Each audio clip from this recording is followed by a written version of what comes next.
Okay, everybody, we are live. Okay.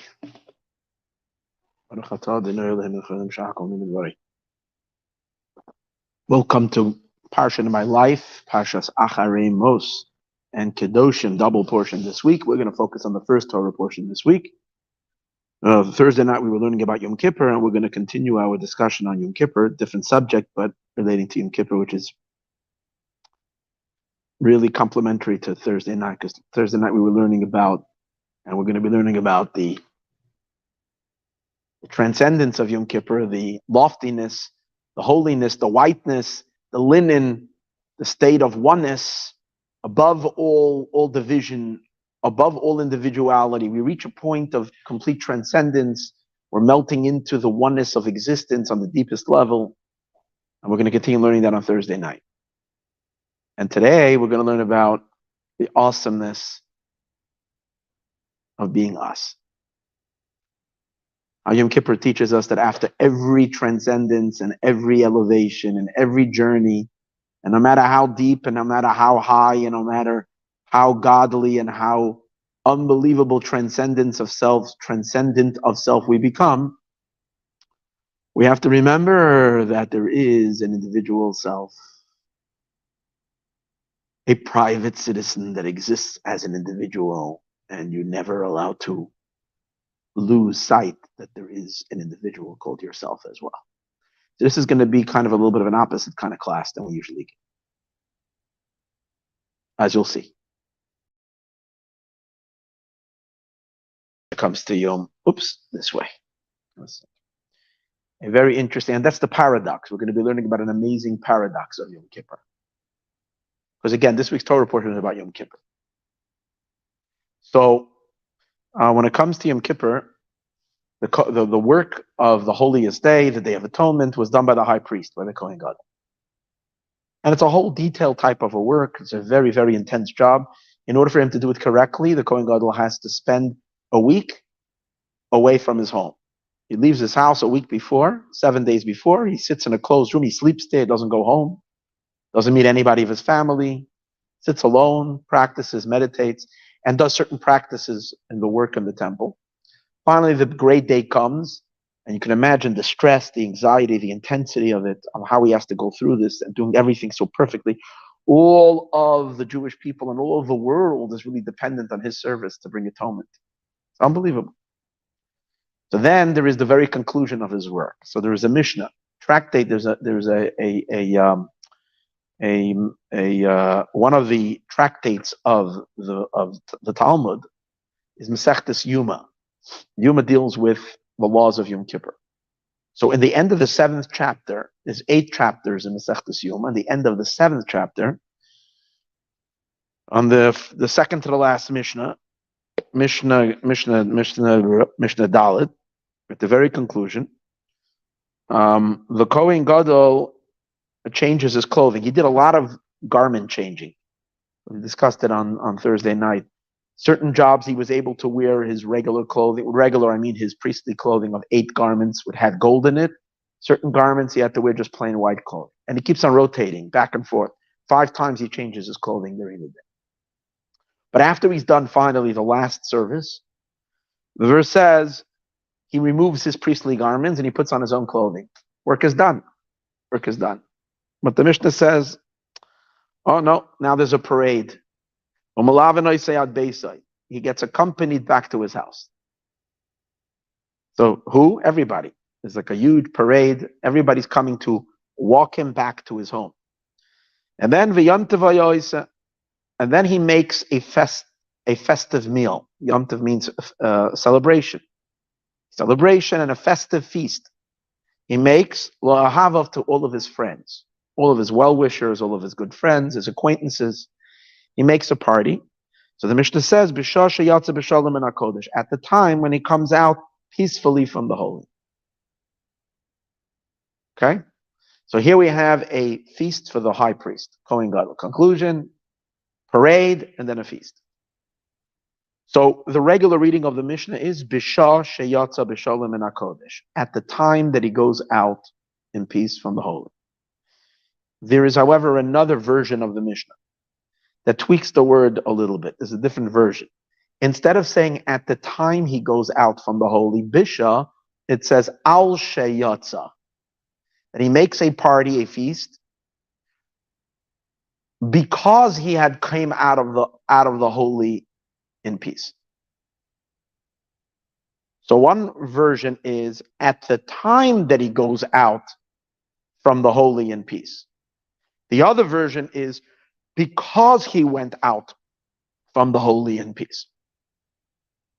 So commentators already try to explain what's the reason for the second version, for the other reading. Because if you say at the time that he comes out, it would imply that immediately he makes this festive feast. Immediately. Now we're used to Yom Kippur. We all know in our own shuls that we don't want to tease anybody that you go home and they're still fast. So the rabbis in our shuls, we always make sure that we basically finish, barely, like we come up to the finish line. That's when they blow the shofar.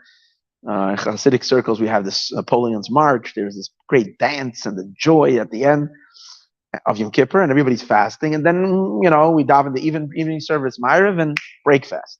That's how it works. But if in the temple, the Kohen had to finish the work quite early. He could have finished the work in mid-afternoon. It's a full day work, but he was done. Mid-afternoon, it was done already. So if that's the case, they ask the question, what do you mean? He goes home, it's still Yom Kippur. Still Yom Kippur, he's still fasting. He's no different than anybody else. He has to fast on Yom Kippur. It's a biblical commandment. So he can't make the feast immediately when it's Yom Kippur. That's why they don't like those who had the other version of the Mishnah explain the value or the reasoning of the switching of the terminology, not to read at the time that he comes home, because when he comes home, it's still Yom Kippur. But rather, they would rather read it, he makes the party for the sake of coming home. Because he's thanking God for coming home. Peace. That's kind of the thing. So then it doesn't say when the party happened. Could have happened in the evening, could have happened the next day, could have happened in 2 days from now. He would make a party, he would make a festival. For what reason that he went out? But not at the time, because you can't make it at the time. That's what some commentators explain. But others ask that explanation is written by Sefer Avodas Yisrael, by Rabbi Yisrael Kimchi, and Seder Avodas Tama. These are two Svarim on Seder Avodas Yom Kippurim, who give that explanation. Others reject the Shoshanim LeDavid, also another commentator, and they say, come on. It's true he finished a little bit earlier, but there was a whole parade, and everybody's pushing to shake his hand. I could have taken a nice hour or two until he gets home. By the time the parade is over, until he gets home, it's evening already. So by then, you're allowed to eat.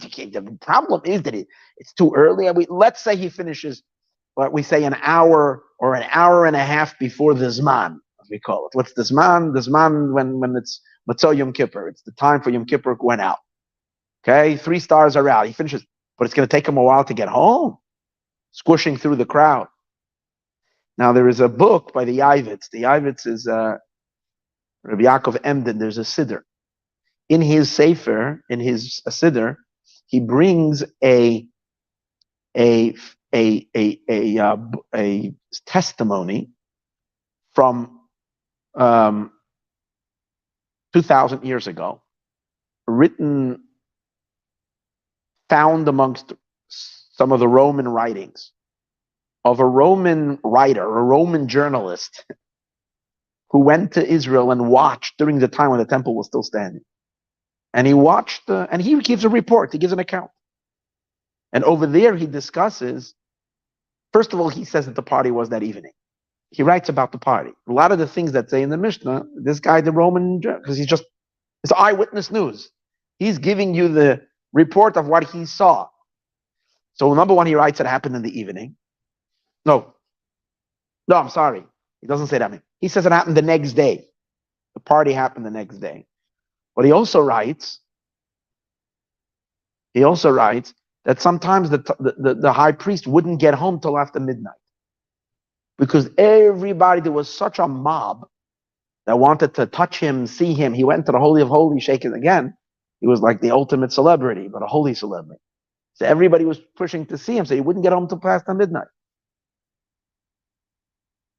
So it's no problem with fasting. You could just say it's too late to make a party then, that he would make it the next day. But again, to say that the problem with Bishah is a problem when he gets home. So if it's still time that evening, he can do it that evening. He'll do it the next day. But according to that, there's no real problem with saying at the time that he gets home. We can assume that he probably got home late enough. So maybe there's another reason why there are two readings of the Mishnah. Why do we choose, or others choose, it's not we choosing, why there was another rendition of the Mishnah, which doesn't say at the time, but reads for the sake of him coming home. So the Rebbe, the Lubavitcher Rebbe, wants to suggest in his talk a novel approach to explain and actually it's not a novel. He brings already from the Chida, again one of the great Sephardic rabbis. So the Chida writes that there can possibly be two explanations for the Kohanes. The Rebbe's innovation is to take these two explanations for the party and explain the two versions of the Mishnah based on these two explanations to the party. The question is, this feast that the Kohen makes, that the high priest makes at his home, what's the backbone of this feast? What's it for? How do we understand this feast? What's the nature of that feast? One way of seeing the feast is that the feast was a means of thanking God for being in a dangerous situation and coming out of it. Because there's a lot of dangerous places that a person can go to, even halachically. If a person is in a situation of danger, for example, a person was ill, that means if you're in the hospital or something like that, in a serious, even slightly life-threatening situation, or if a person is in the wilderness, which could be very dangerous, especially in the times past, or if a person crosses the sea, when we used to go on ships. This is the days before cruise ships and fancy modern ships, when ships were capsized in storms and things like that, or someone that was taken into captivity, which again, many people didn't come home from captivity. So when someone came out of, these are the four people who need to give thanks. And it's actually in the time when the temple stood, you had to bring a special korban called the korban toida, a thanksgiving offering. Whether you had to or you could, it's a question if it's an obligation or if it's not an obligation, but definitely recommended to bring a korban toda, a thank you for Hashem for having, been with you during the danger and taking you extracted the person out of the danger. The Kohen Gadol went into a very dangerous place when he went into the Holy of Holies. Why? Because in the Holy of Holies, many people did not come out alive. Many people did not make it out. What does that mean? The Talmud tells us that in the Second Temple, almost every year they had a new priest, a new high priest. It's because almost all of them died. And the reason is because the Holy of Holies didn't tolerate an unworthy person. So if there's something unworthy within the Kohen, it can be two, and there can be two reasons why the person could not make it out alive. Number one is that they themselves are not worthy to be in the holy place. Number one. And number two, if they make a mistake in the service. The service has to be done. This is the most sensitive service. It's done for the holy in front of God in the deepest place. And you don't make any mistakes over there. You got to do it right. There's no room for any error at this moment. So one of these, either a mistake in the act or a mistaken person being there, someone who doesn't belong there, they would die. One of the reasons we know that when the Kohen was in the Holy of Holies, actually he didn't do this in the Holy of Holies. He did the service in the Holy of Holies, then he backed out, walking backwards, not to turn his back towards God. And when he came into the outer room, but still inside the temple, and no one was allowed to be there, everybody was outside in the courtyard. So when he stood over there, he prayed. He prayed for the well-being of Israel, for the Jewish people, for a blessed year. But the law was that the Kohen had to say a short prayer. He wasn't allowed to give a lengthy prayer. And the reason is because in order not to cause the people to panic. Because when they don't hear from the high priest for a while, people immediately think that he died, which all indicates of how dangerous it was when he's in the Holy of Holies. And he went into the Holy of Holies actually a total of 4 times. He has to each time with the perfect concentration. Every time it was dangerous. 4 times he goes in. One time he does the incense. Second time he does the blood of the ox he sprinkles. Then he does the blood of the goat, and then he goes in to take out the pan, a leftover pan of the leftover in ketoras. So 4 times. The fact that he comes out, he needs to thank God. So that's one reason for the party. It's like when a person today's days, many people do, or you should do it if a person was in if a person was ill or in an accident or something like they came out. You're supposed to make a Suda Seidah. You're supposed to make a party, invite people, and relate the miracle and give thanks to God. So that according to this understanding, the Suda of the feast of the Kohen Gadol was a thanking God for the rescuing him or saving him or for him getting out alive. That's the idea. But then there's another explanation given in the commentators, the early commentators, on why he makes the party. It's to thank God for the unbelievable merit that he had to be able to do the service. Not a thanking for coming out of danger, but rather it's just this was like the greatest thing. He merited to be able to go and serve Hashem and be in the Holy of Holies. Or he's so excited that his service was accepted by God. How do you know it was accepted? He didn't die. He wasn't struck down. So it was accepted by God. So he's thanking God. Again, it's not thanking for a thanksgiving for the fact that he made it out alive. It has a negative connotation to it. But rather, he's thanking just for either the merit and also for this that it was accepted before God and he brought atonement for the Jewish people. For this, he deserved to make the party. And now let's take a look at the wording. It would make perfect sense in the wording. If the party was because he made it out alive, then the wording should be, as we say, al sheyatza min hakodesh. We use the second version of the Mishnah, not the original version, the second one. Al sheyatza. He's thanking God for the sake of him surviving and going out. But if the party was for the great zechus that he went in and he offered, then it's b'shah sheyatza. It's at the time that he goes out. It's a continuation to his service. He served, and now let's break out the party for the service. Mazel tov. And according to that, it actually makes sense that it should be as close as you can to the actual avoda. It's like the grand finale of the service. He comes out and he makes the party. It's celebrating it, and if it's celebrating it, it should be together with it. But if it's a thank you to Hashem for rescuing him from a dangerous situation, it doesn't have to be immediately. It can actually be later. So if we read the Mishnah B'shah Sheyatza at the time that he went out, then it means that it was immediate.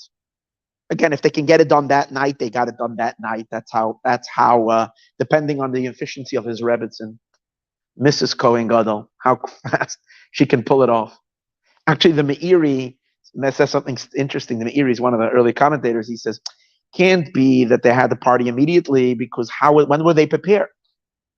And it wouldn't make sense to prepare an entire party if you don't even know if the Kohen is going to come home. What are you going to do with the party if the guy doesn't?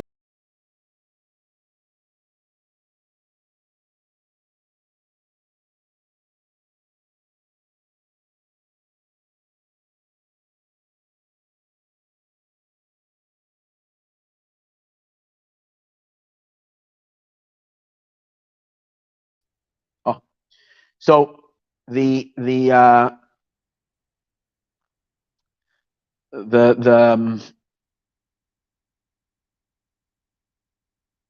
didn't even forgot what I said. What was I saying?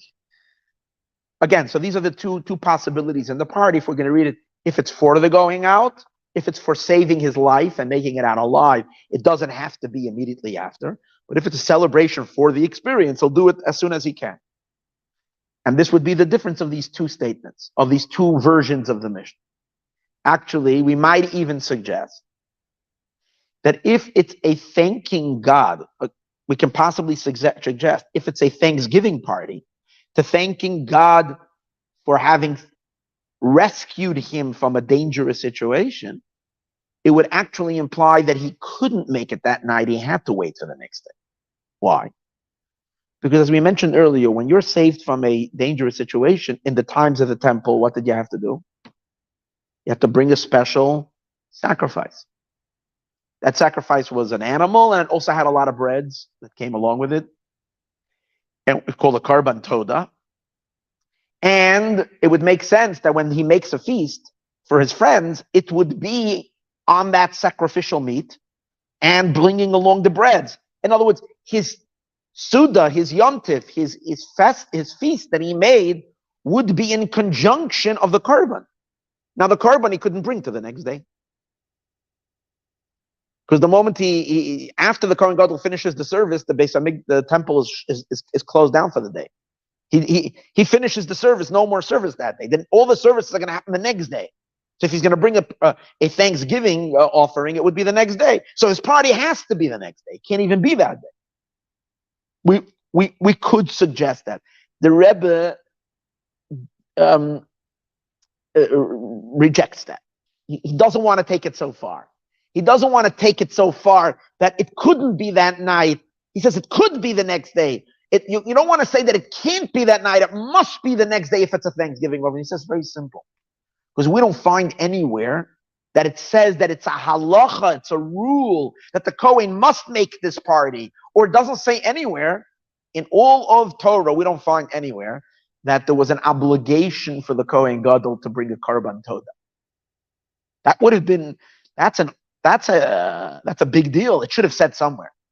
We don't find it anywhere in Talmudic literature that the Kohen Gadol was obligated to bring a karban toda, a karban of thanksgiving, when coming out.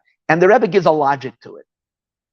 He says because it would be untasteful to say that going into the Holy of Holies for the atonement of the Jewish people is considered going into a dangerous place, a makam skana, that's threatening his life. Even if technically that might be the case, because of the sensitivity of the holiness, imagine if you make a list, going through the desert, going through the ocean, being in captivity in prison, being in the hospital, and being in the Holy of Holies. There's something a little wrong with that list, no? It's like the four are situations, not necessarily the most desirable situations. Not that every time you're going through the wilderness, it's bad, but it's dangerous because of something negative, because of wild beasts, because of danger. If here it's dangerous, it's because of the holiness of it. So to put it in the category and to call it, especially since he's going in for the most important task, to bring atonements for the Jewish people, to deem that as a dangerous experience, enough to threaten his life, that because of that he should have to bring a karban, very untasteful. And therefore, we're not going to take it so far and say that his festive meal came along with a Thanksgiving offering, and therefore it needed to be the next day. However, we can understand that if he does it that way, it doesn't have to be that if the party is to celebrate his actual service. So it makes sense that it should be done as close to the service as he can. But if it's a form of celebrating for the sake that he came out alive and he made it out, then it says in the Mishnah, Al Sheyatza, because he went out, and then it can be done later. So this is great as long as we're dealing with the Mishnah. But now we're going to switch, and we're going to take out Maimonides, Rambam. Now Rambam is important now. Rambam is always important, but now specifically because we just did this Shabbos, for those who were in shul, We just commemorated the conclusion of the entire study of Rambam, and today is the second day of the new cycle. Anybody that wants to start learning Rambam, here's your chance to still hop on board. So in the study of Maimonides, but not of today's Maimonides, but in the laws of Yom Kippur, Maimonides chooses the second version, not the first version. Maimonides uses the words when he describes what happened. He says, the last words of chapter 4, in the laws of Yom Kippur, Rambam has laws of Yom Kippur, not laws of Yom Kippur, laws of the service of Yom Kippur. And then in the end of it, it says, V'yom tov hoya oiseh, the Kohen Gadol would make a Yom Tov. And which terms does the Rambam use? Al sheyatza b'sholem min HaKodesh. He's celebrating because he went out, which means Rambam seems to be accepting this idea that it's a personal type of thanksgiving to God for having been saved and coming out of, we might say, of the holy lion's den alive. He made it out alive. Okay, so everything would be nice. Most people would just skip through this and say that's good. No, it doesn't skip the Rebbe's scrutinizing eyes. The Rebbe says, hold it. Let's step back a second. Rambam is a little different than Mishnah. And this has to do with the Rebbe's unique way of learning, a very unique way of learning. The Rebbe has principles that he has set for himself, and he doesn't budge from these principles. Principles that you don't see anybody else in Torah study having like kind of set as such an important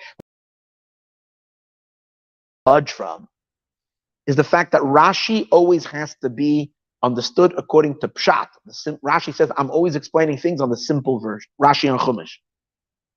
The Rebbe's rule regarding Rambam, and most other rabbis know that because Rashi says it, but no one takes it so seriously like the Rebbe. The Rebbe drives himself crazy to explain Rashi's when Rashi seems to deviate from the simple meaning, and the Rebbe tries to explain all kinds of reasoning. What forced Rashi to do that? When everybody else is okay and is going to sleep peacefully and is not bothered, can't sleep at night, because he found a Rashi that goes, oh, the Rebbe can't sleep, because the Rebbe feels that that's not consistent with Rashi's style. So the Rebbe has also his principles of the way he learns Rambam. And the Rebbe's principle of Rambam is that the Rambam is a book of law. Every single statement in the book of Yad HaChazaka has to be a law. Can't be just stories. Rambam is not telling you stories. As beautiful as these stories might be, Rambam is not here to tell you stories. Rambam is here to tell you law. It's a book of law. In that case, we have to be stricter with the Rambam than we are with the Mishnah. The Mishnah can tell you stories.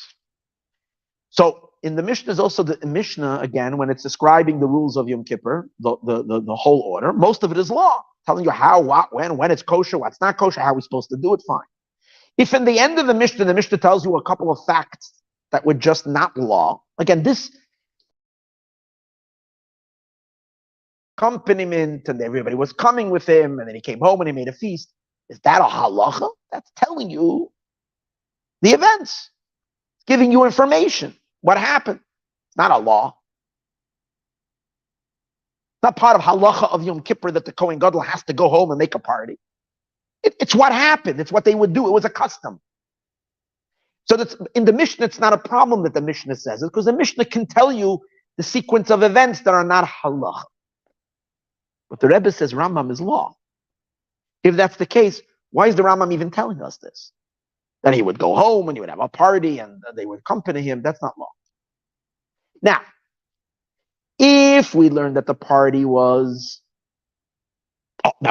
so we could answer. We could answer. So the Rebbe's way of looking at things is just so magnificent. And what I love about it is that he gets so intricate and detailed in all of this. And in the end, he comes up with the most brilliant, like, life-altering ideas that are so deep. But first, we got to work through the technical elements of it in order to get to it. So if this is getting a little too technical for you, please forgive, because I assure you that we stick it through the end, you'll see the richness of this. But we got to work through, in order to be able to find and to get to that, we gotta work through all the intricate details over here. Okay.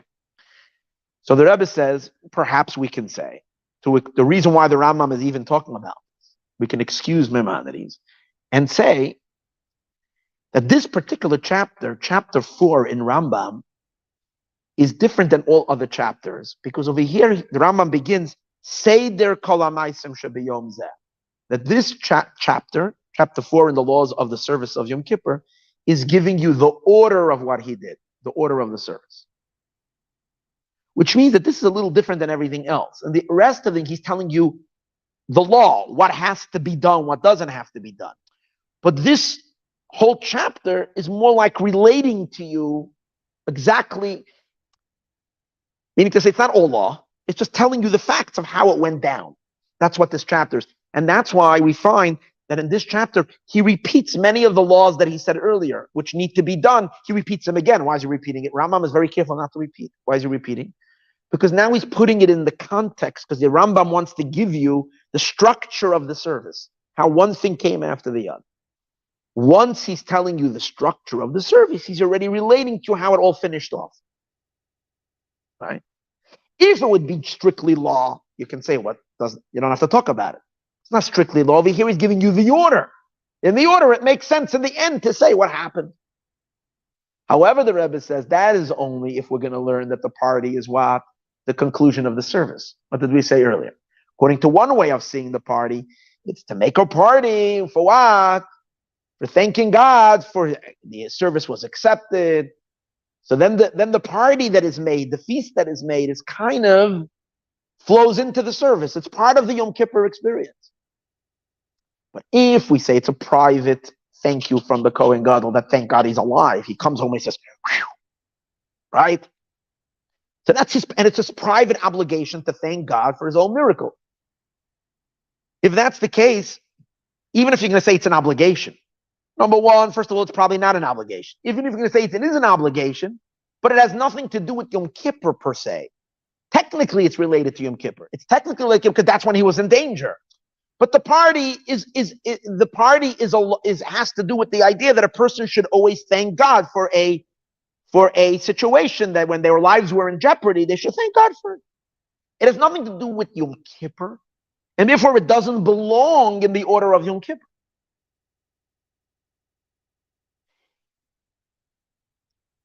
Again, we're going to say now that this is not a law.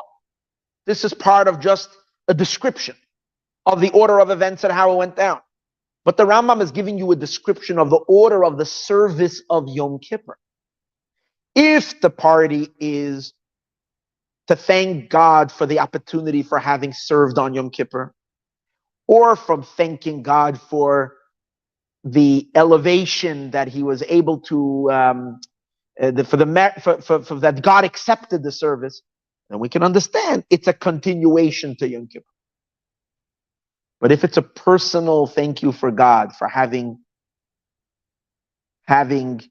coming out of a dangerous situation and he's now okay, then it's between him, his family, his friends, and it has nothing to do with the service of Yom Kippur for the Jewish people. If that's the case, it wouldn't belong. The Rambam should not have said it. Therefore, that forces the Rebbe, that forces us to dig a little deeper into the Rambam's view of this party. But first, let's pick up on a few other nuances of Maimonides, of the Rambam, or little nuances when he describes this party. Rambam makes it very clear that this is not the Kohen Gadol's private business, but that it is something that belongs to everybody. In other words, this whole festivity is not the festivities only of a private person. It's the festivities of Israel, of the Jewish people. Why does Rambam do that? Rambam switches from the Mishnah. Okay, Rambam also studied Mishnah. And Rambam is taking his information from the Mishnah. He's gleaning his information. And yet Rambam tweaks certain things. So you got to notice these tweaks, these little switches. And you got to say, obviously, Rambam is trying to tell you something. So what are the two noticeable differences between the Mishnah and the Rambam? In the Mishnah, it says, let me go back to the Mishnah. Mishnah says, Umalavin oisai lebeisai. They accompanied him to his house, And then he says, and there was a great celebration. And the Mishnah says, to his friends. So if you look in Maimonides, Maimonides is going to make an omission and an addition. He's adding something and removing another word. Now we have to say that was on purpose. So what is he adding? What Rambam adds is, Rambam says these words. Hold on. The addition the Rambam makes is, the Yoitzel Beiso, he goes out to his house, and the entire people accompanied him. That's new. Mishnah doesn't say everybody accompanied him. Rambam says everybody, the entire nation, everybody accompanied him. Again, it doesn't mean the Mishnah doesn't mean everybody. The Mishnah just doesn't emphasize it. Rambam emphasizes that everybody took part in this parade. And V'yom Tivaya Oisa, and he made a festive meal. Al Sheyatza B'Shalom, that he came out safely. Rambam doesn't say for his buddies, for his friends, for his acquaintances. Mishnah says Lo Ahavav, to his friends. What is Rambam doing with both these, with the addition and the omission? Rambam kind of is not liking this to be a private affair. Maimonides is kind of inviting everybody to the party.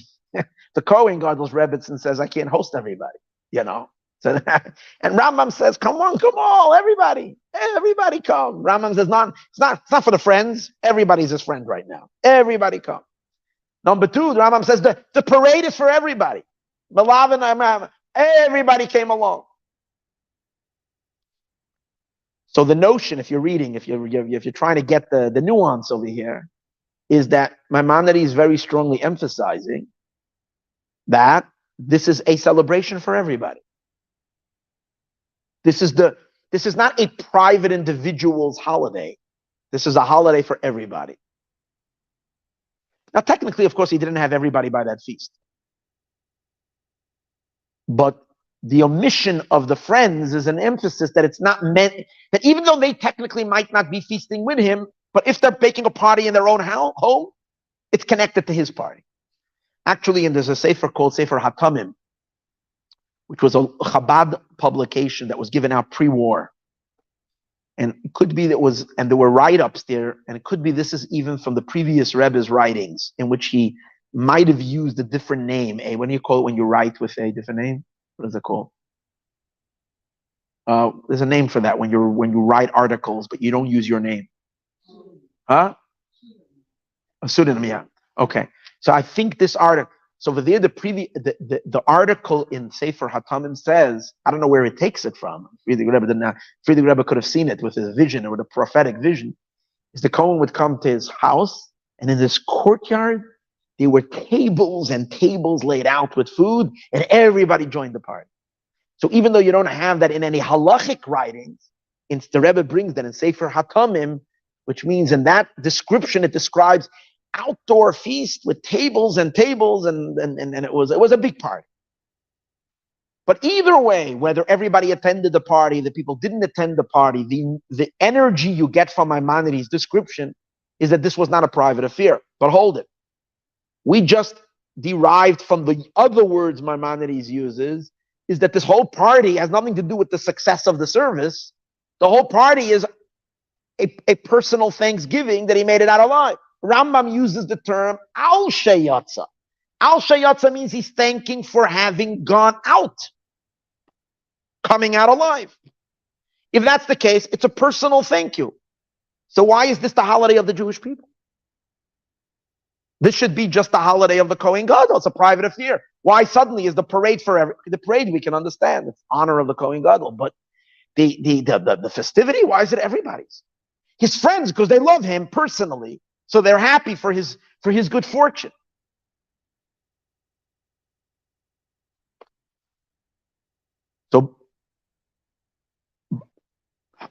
So we have to say we're going to combine now two amazing ideas.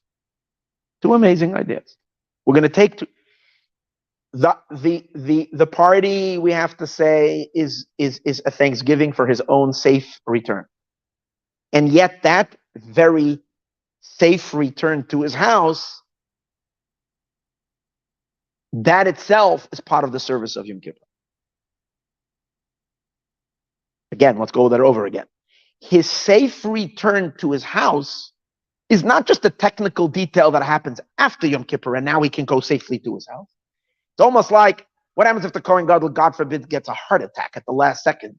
After he came out and the service was done, it's all done. We might say Yom Kippur was fulfilled. People might say, thank God he managed to finish Yom Kippur service. We got the Kohen Gadol. Okay, yeah, Nebuch had to die. We sad for it, and God forbid. What we're saying now is no, Yom Kippur is not over. There is an incompletion in the service of Yom Kippur because the Kohen has to get safely to his house. The last step of the service of Yom Kippur is that the Kohen has to get safely to his house. And for that reason, since his service is not a private service, but he's doing it on behalf of everybody, so the last leg of the service, which is going back home, is also on behalf of everybody. You hear this? He's going back home to his own home, but on behalf of everybody, not only on behalf of himself. And that is the last leg or the last piece of the service of Yom Kippur, is his going back home. And that's the reason why everybody needs to accompany him. Because just like when he's in the temple, they're all backing him. Where are they? They can't be inside because they're not allowed to go, but they're as close as they can get. They're kind of cheering him. They're the whole cheer force that's kind of behind him. And so too when he's getting to the final thing, going back home, it's also everybody's business. It's not, okay, it's over, party over, everybody starts going home, and a couple of guys are going along with the party. No, everybody's walking in. Why? Because getting back home is part of the service. And so and therefore the party that he makes for thanking God for surviving and getting back home is not his personal thing. It's everybody's party.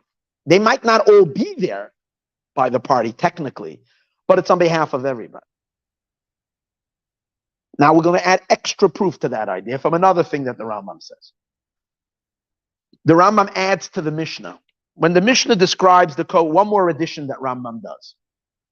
When the Mishnah says, he concludes the work, the Mishnah says he washes his hands and feet, because every time before the Kohen removed holy garments, he needed to wash his hands and feet from the special basin. He washes his hands and feet, he gets undressed,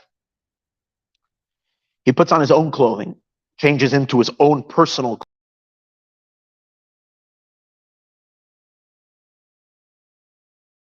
What does it say? The Mishnah says they accompany him to his house.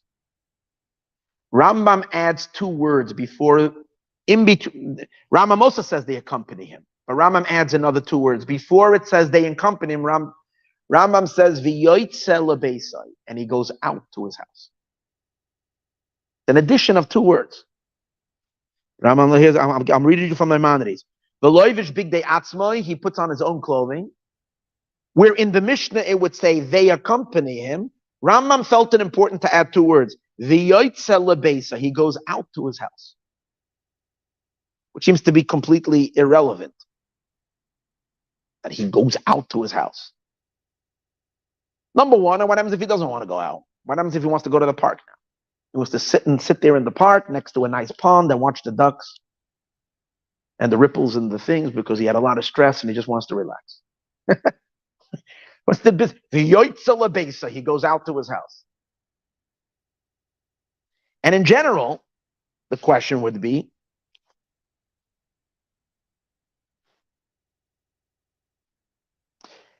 first of all, it's self-understood that he's going out to his house, but the fact that Rambam writes that he goes out to his house is implying that no, he goes out to his house. And again, as we mentioned earlier, and if he doesn't want to go home and he wants to go somewhere else, no, he has to go home. So what's the idea behind it?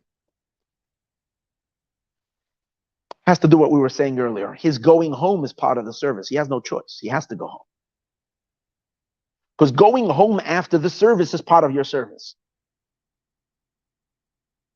How lofty and how special and how great the service in the temple is, what a necessity and an integral part of that holy, spectacular service is going back home after the service. But why is that? So let's build that up first on a more simpler level and build that up to a deeper level and build it up even to a deeper level. So on the most basic level, the reason why going back home, and that's why everybody accompanies him on the going back home, because he's going back home as part of the service, and therefore it's everybody's business that he gets back home. And again, and it continues in that it's everybody's business that he makes a party afterwards, thanking God that he can go back home, because that itself is part of their responsibility, is that he should get home, just like it's part of their responsibility that the whole service should go well. We're all in it together. So he has to get home on behalf of everybody. But why is that? So the idea is as follows.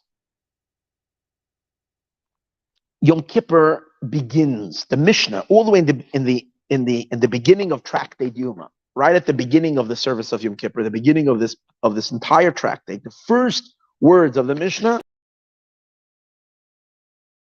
7 days before Yom Kippur, Mafrishin Kohen Gadol, they separate the Kohen Gadol Mibeso from his house. The Lishkas Palhedron, and they move him into the temple, into a room of the temple. That means the entire Yom Kippur experience begins, not on Yom Kippur, begins 7 days before Yom Kippur. When the Kohen Gadol gets picked up by the royal entourage the priestly entourage, they come to pick him up from his house, they move him over, they take some suitcases for him, his belongings, and they move him into the temple. Which means really that the service of Yom Kippur begins with him leaving his home.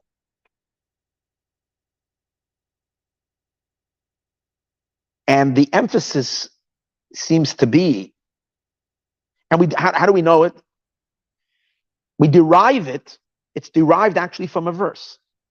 That just like when there's two opinions from where we derive it from, but either the 7 days that Aaron, the high priest, before they put up the tabernacle for the first time, Aaron, who was then the Kohen Gadol, becoming the Kohen Gadol, before the 8th day.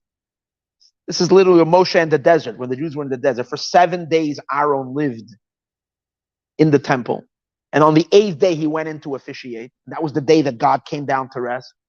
So either we derive it from there, that's just like Aaron had to do this, so too the Kohen Gadol, who's in the place of Aaron on Yom Kippur, needs to do this every time.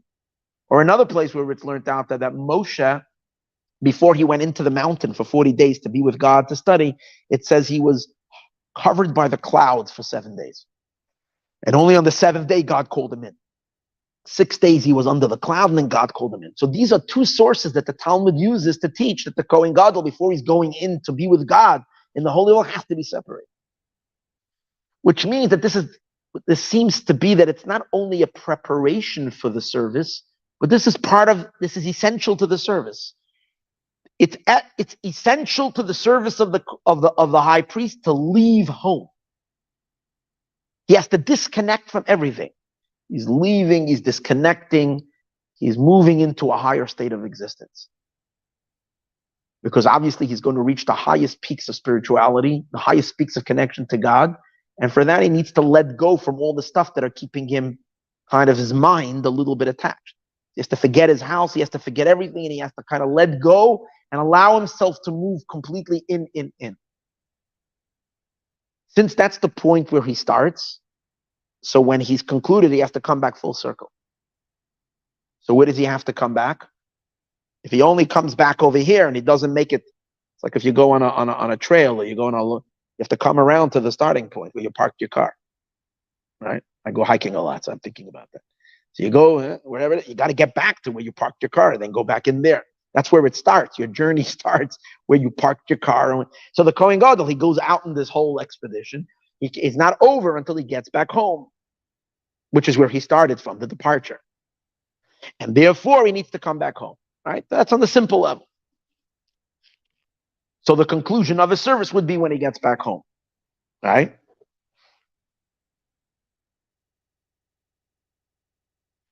Based on this, when we say that the conclusion is that he must get home, Again, it will also explain, as we said earlier, that when the people accompany him, it wasn't just a honor parade. How do we understand it? That it was an honor parade. The people are backing him for an honor parade because they're coming to pay respect to the Kohen Gadol for having done something for them, to honor him. But according to this, it's not just an honor parade. It's actually they're accompanying him, as we mentioned earlier, in the service. This is part of the service. The service doesn't end in the temple. It ends when he gets back to where he started the service, when they picked him up from his house. But let's now go much deeper into this and understand the spiritual dynamics of really what's going on with him coming back home, back to his house. But first, let's analyze another very interesting fact about the Kohen Gadol and Yom Kippur. And that is that it's a very astounding thing that a Kohen Gadol had to be a married man. A Kohen Gadol would not be a kosher Kohen Gadol if he doesn't have a wife. So much so that they would prepare for him every year, according to one of the opinions, Rabbi Yehuda. He states in the Mishnah that they prepared a second wife for the Kohen, which is a wife on standby, just in case something happens to his wife.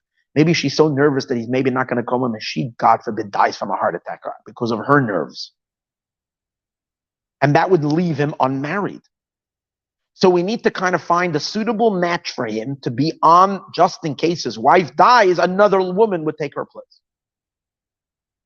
It's really astounding. And according to Talmud, there's a whole discussion.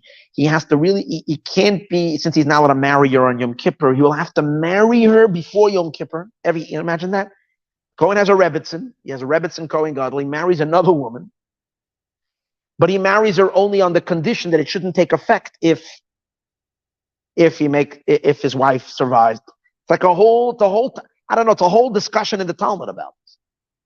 It's not a simple thing. It is so important the Kohen Gadol must be married. We learn it out from a verse because it says he should atone for himself and for his house. His house means his wife. She's his home.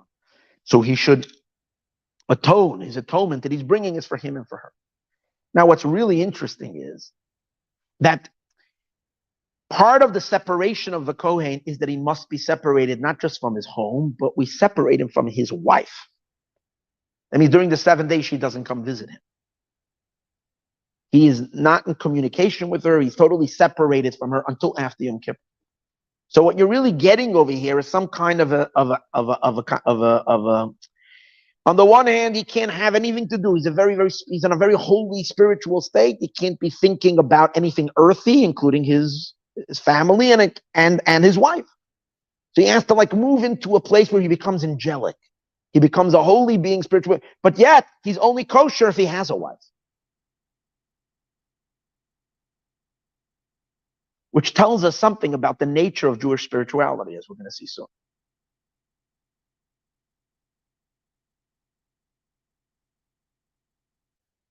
What's the explanation on this? What is the core aspect of what the wife is giving for him? So Kabbalistically, there is deep mystical explanations in this. His wife is the Malchut, and the whole point is that you have to bring atonement in the level of Malchut. That's where all the blemishes happen. So in order to draw down the light of Hashem, even in the place where the blemishes, the Shekhinah is where the most of the harm of sins happen. So he has to be married, so he has connections to the Shekhinah. I mean, you can give all these spiritual explanations, but on a more fundamental halachic type of a understanding, what does the wife contribute over here if in terms of relationship he's withdrawn from her? It's almost as if he totally forgets about her. And yet she has to technically be married. She must be in position. How does that work? And what's the significance of that? So the idea is as follows. We find regarding Yom Kippur that one of the services of Yom Kippur we all know is related to the scapegoat. Okay, the Kohen, we read about it in the parasha. There's a list of sacrifices two of the most prominent sacrifices of Yom Kippur that most of the service is done is with two goats. Two goats. One of them gets slaughtered or shechted in the Beis Hamikdash, in the temple, and its blood is taken into the Holy of Holies. The other one gets sent down a cliff, and that's where the idea of scapegoat comes from. They toss it down a cliff, and whatever the significance of this service means. Now, what the Kohen Gadol did was, when the high priest did was, before he sent off this goat to be cast down the cliffy mountain, the goat would be brought in front of him, and he would lean on it, and he would confess the sins of all of the Jewish people. And it's almost as if he takes the sins and puts it on the goat, and that's how technically the atonement happened for all of Israel. And as the law is, every sin from every single person, everything is forgiven. The scapegoat brought atonement. Everybody was cleansed. It's an amazing thing. The goat brought cleansing for everybody. But how did the goat bring cleansing to everybody, or how did it work? The goat was a communal sacrifice. No, this goat is containing or representing everybody. It was actually purchased from who? A private individual couldn't donate the goat.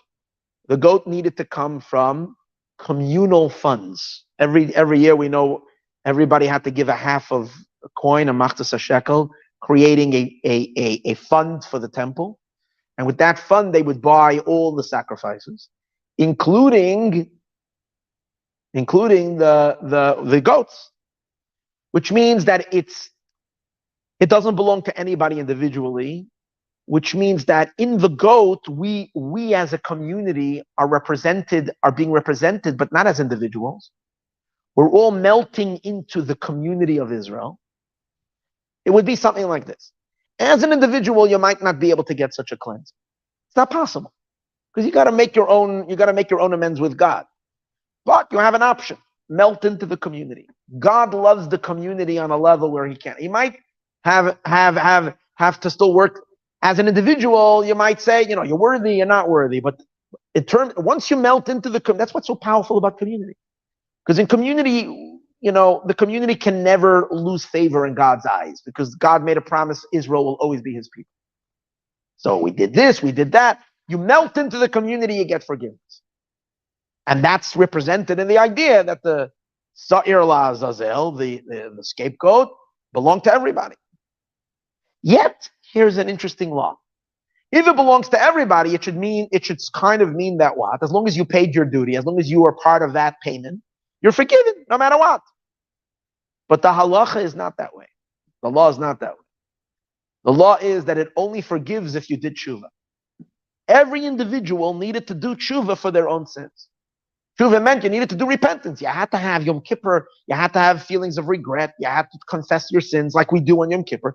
And then, when they sent this communal sacrifice, the scapegoat, then everybody was atoned. Which means that there are two aspects that are taking place. On the one hand, there is community over here, but on the other hand, the atonement is then drawn out from the community and has to land on everybody separately. See, if it wouldn't have to land on you, if this atonement would not, let me put it this way, it's almost like the atonement. Let's look at the atonement as this massive body of spiritual water, which is kind of being created, a godly water, which is being a pool of water, which is atoning, which washes away every sin.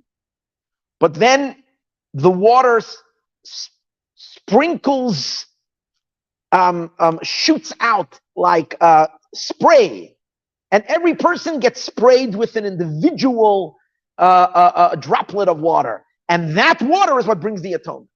So the atonement goes back to everybody as an individual, and that's why if you didn't do tshuva, then that sprinkle is not landing on you. See what I'm saying? Just trying to make it tangible. So you have over here both a communal element. Again, in order for the atonement to happen, you have to melt into the community. But you don't stay melted. That's the point. You don't stay lost in the community. You go back into being an individual, and you have to draw the atonement down onto you as an individual, and therefore it's dependent. It could be everybody in your neighborhood was atoned, and you're not atoned for because you did not do tshuva. Which means that there is community, but the community's energy now needs to be brought down to every person as an individual.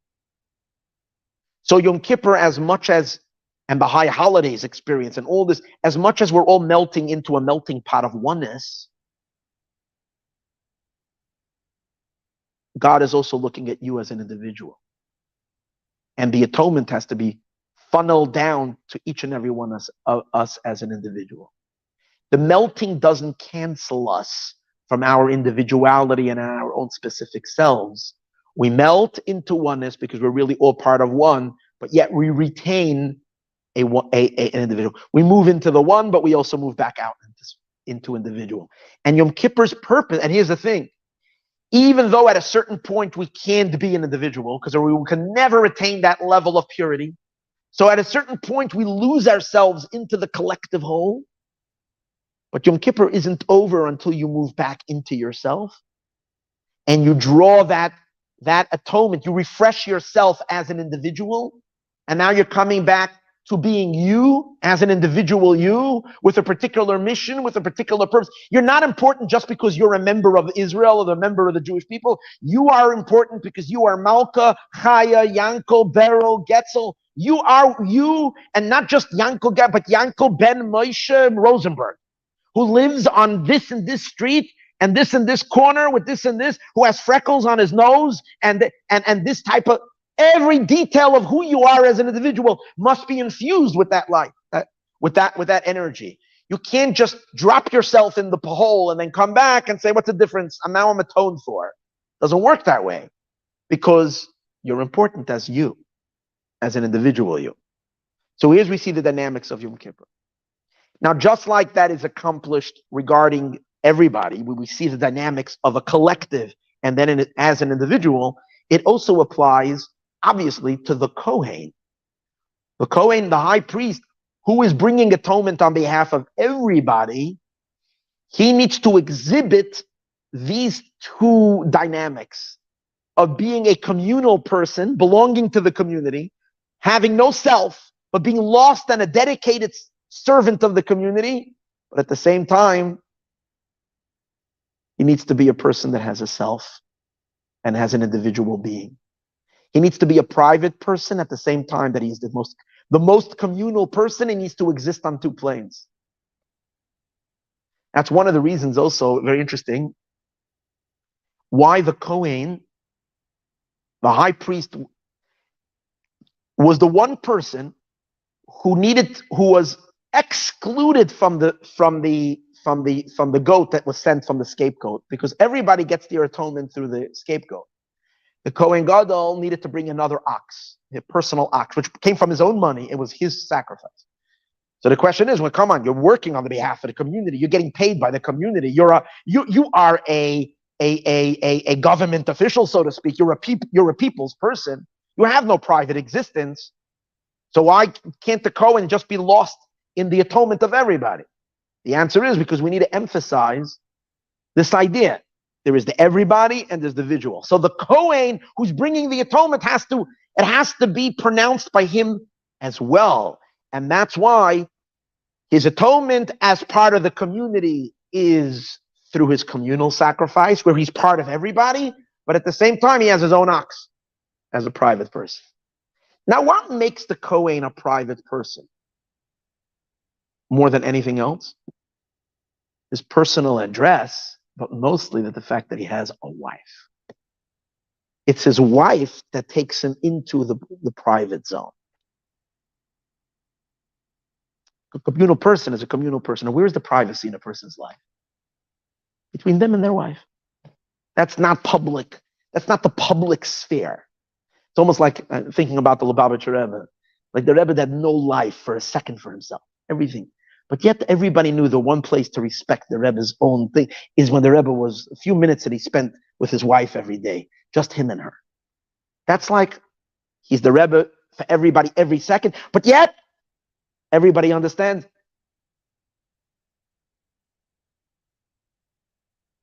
He's a person with a wife. He has a home, an individual life. So This is what the Torah is emphasizing. The Kohen Gadol's loftiness and self-sacrifice and completely melting into the whole and bringing sacrifices for everybody, but he has to be anchored down in his own individual self. He must be married. And for that reason, now we can understand why the going home was so important.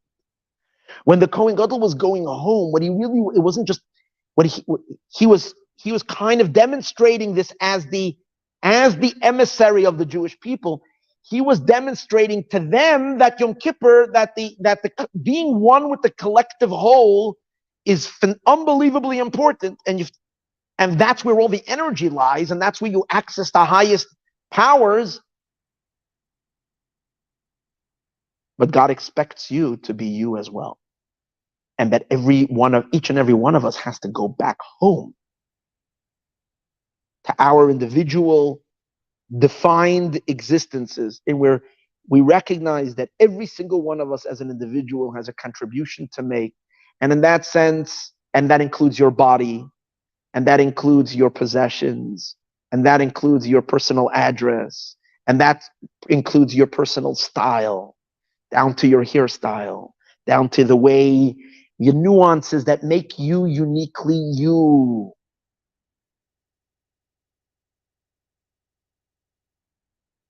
Which leads us to the final depth of this whole explanation.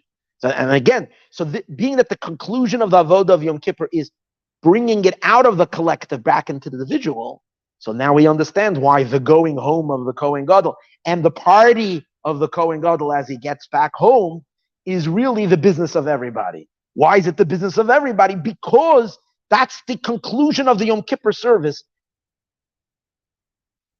returning to the individual self. Refreshing that now from a whole new place. It's clean, you're pure, you have to have an individuality.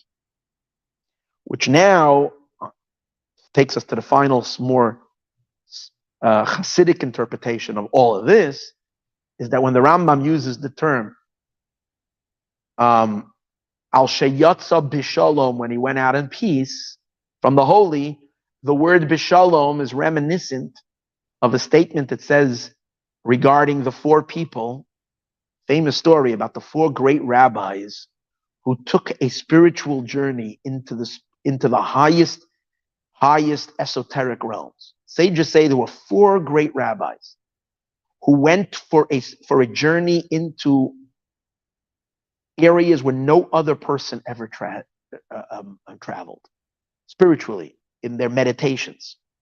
The sages say four rabbis went into the paradise. They went into the orchard. What that means, they went into places where they went to gaze at the divine on levels that they did meditations and stuff like that, and they went up very high. 3 of them were injured. One of them died, Ben Azai. He looked up there and in the intensity of the experience, and he just blew a fuse. Another one got mentally injured, went berserk, and the other one became an apostate. Saw things and it kind of like shook his whole understanding of things. And only one of them, it says, went in peaceful and came out peaceful. Who is that? Rabbi Akiva, which we celebrate now, Sphira time, Rabbi Akiva. The Hasidism says, why was Rabbi Akiva so special? That he was able to go in, come out. So the Rebbe explains it in many places, because the term the sages say is that nichnas b'shalom, he entered in peace, v'yatza b'shalom, and he exited in peace. So the question that could be asked is, he entered in peace? They all entered in peace. The uniqueness of Rabbi Akiva is that he exited in peace. Not that he entered in peace. They all entered it. Going in, they all were okay. Not everybody came out. The answer is that in order to come out in peace, your intentions going in have to be with the right mindset. When Rabbi Akiva went in, his intentions were, he appreciated and he understood that no matter how lofty his soul journey is going to be, and he's going to detach from the body, And he's going to go higher and higher and higher and experience the most exhilarating experiences of divine revelation. But Rabbi Akiva understood that that's not the point. The point is that he should use that new insight to be a better person while he is inhabiting his body. Because where God is most interested is how you will live your life in your body, in your physical existence. How will you be as a husband? How will you be as a father? How will you be as a neighbor? How will you be as a customer, as a shopper? How will you be with people? How will you be enclosed in this world? How will you radiate godly beauty and godly light? Now, obviously, being alive and being within the body and being limits our energies. We're far constricted as opposed to when we're in some spiritual trip, going up into the higher realms. But you realize that as long as you realize that all those highest, deepest insights, so you can come down over here and share that with the world and influence and live a godly existence in your body, grounded in this world. So that's the emphasis over here that the Kohen Gadol is going home. He's going home. He's going home. He has to go back to the physical earth. He has to go back to his wife. He has to go back to a world. He has to go and bring all the insight and the inspiration and the energy of Yom Kippur into everyday living. Your house needs to become a holy place, a godly place. To as much as you can make your home holy. The mundane aspects of life have to become sanctified and sensitized to spirituality. And regarding our subject that we talk about all the time, about the awesomeness of the divine revelation that's going to be when Mashiach comes, which is upon us, seconds upon us, and we think about the enormity God will be revealed. As powerful as that will be, it is most important to God that you remain you. And we don't dissolve in his light. He wants to be us. He wants to be each and every one of us, exactly the way we are, obviously with a consciousness that we are really him. He doesn't want us to become one mush. Every single person in accordance to the way we were created and the way we think, the way we understand, the way our motive, our style, and all that is important. We have to elevate it all to the godly while retaining the uniqueness of our individual names, our individual character. And only in that do we bring satisfaction to our Creator. So yes, it's true, when Mashiach will come, we will dissolve into the collective energies on the deepest levels. We will experience ourselves as completely one. We will explore the highest and the deepest truths of the divine, but we will always be anchoring it back down into our bodies. Into the small little body that we have. And in it and through it. And only there, and only because of our interaction with our bodies and with our individualistic selves, is why God is interested in the whole project to begin. Because unity was before the worlds were created. The great, ginormous, one, simplistic, infinite light existed before creation. What God is interested in is all the colors and all the details and all the tiniest little crevices. That's what he's interested in, filling with his truth. How does he fill it with his truth? Through us, with us, and through us. So it is very important to always go home. Climb the biggest mountain. Bottom line is, go climb an amazing mountain, a tall mountain. And remember that the most important part of that entire experience is coming back home to your house afterwards. And bring that experience to the daily living. That's where it's at.